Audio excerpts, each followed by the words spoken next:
अनंत टिप्या refresh व्हा. सध्या महाराष्ट्रात जे चाललंय ते आपण म्हणतो ना, ब्रिटिशरांनी मराठ्यांचा इतिहास लिहिला, पोर्तुगीजांनी मराठ्यांचा इतिहास लिहिला, मुघलांनी मराठ्यांचा इतिहास लिहिला. पण आज राजकीय परिस्थिती, मराठा हे नाव राहील का नाही, आज महाराष्ट्रामध्ये त्या गोष्टीची चर्चा, त्या गोष्टीची खंत वाटतेच आहे.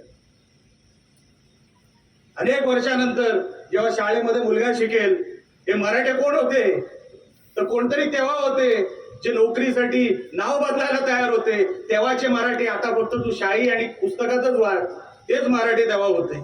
अशी परिस्थिती साहेब महाराष्ट्रामध्ये कधी येता कामा नाही, कधीच येता कामा नाही. आम्ही सगळ्या जाती धर्माला एकत्र घेऊन जाणारे लोक, कधीच जाती जातींमध्ये आमच्यामध्ये तेढ निर्माण झाला नाही. पण मराठी हे नाव महाराष्ट्रात राहतं का नाही, या गोष्टीची शंका जर काही लोकांना जर वाटायला लागली आहे, त्याच्यापैकी मी पण एक कार्यकर्ता आहे साहेब. मराठा हे नाव राहिलं पाहिजे. आम्हाला कोणाचं काही नको, सगळे जाती धर्म आपण एक आहोत, गुणगोविंदाने राहतो, सगळे सण साजरा करतो. पण उद्या ओळख सांगायला गेलो अनेक वर्षांनी, आणि जेव्हा लहान मुलगा विचारेल हा मराठा म्हणजे कोण, अशी परिस्थिती मराठ्यांवर कधीच महाराष्ट्रामध्ये येता कामा नये. ह्याच्यासाठी कार्यक्रमाचा विषय नसला तरी हा कार्यक्रमात घेण्याचा विषय होता. आपण जी ओळख सांगतो, किल्ला सांगतो, मालवण सांगतो, बेट सांगतो, ही सुरुवात कुठून झाली, ब्रिटिशरांनी नाव कोणाचं लिहिलं, त्याची सुरुवातच महाराजांनी केली.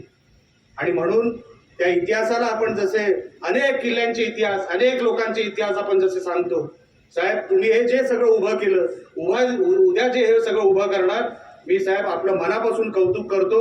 अनेक पालकमंत्री झाले 2014 नंतर, पण आपल्याकडून जे हे काम छत्रपती शिवाजी महाराजांच्या आठवणीपोटी, इतिहासापोटी हे जे काय आपण घडवतोय साहेब. आमचे दिवसभरातले सर्व अपडेट्स, ताज्या घडामोडी आणि थेट लाईव्ह पाहण्यासाठी सबस्क्राईब करा, लाईक करा कोकणचं नंबर 1 महा चॅनल कोकण 7 लाईव्हचं YouTube चॅनल.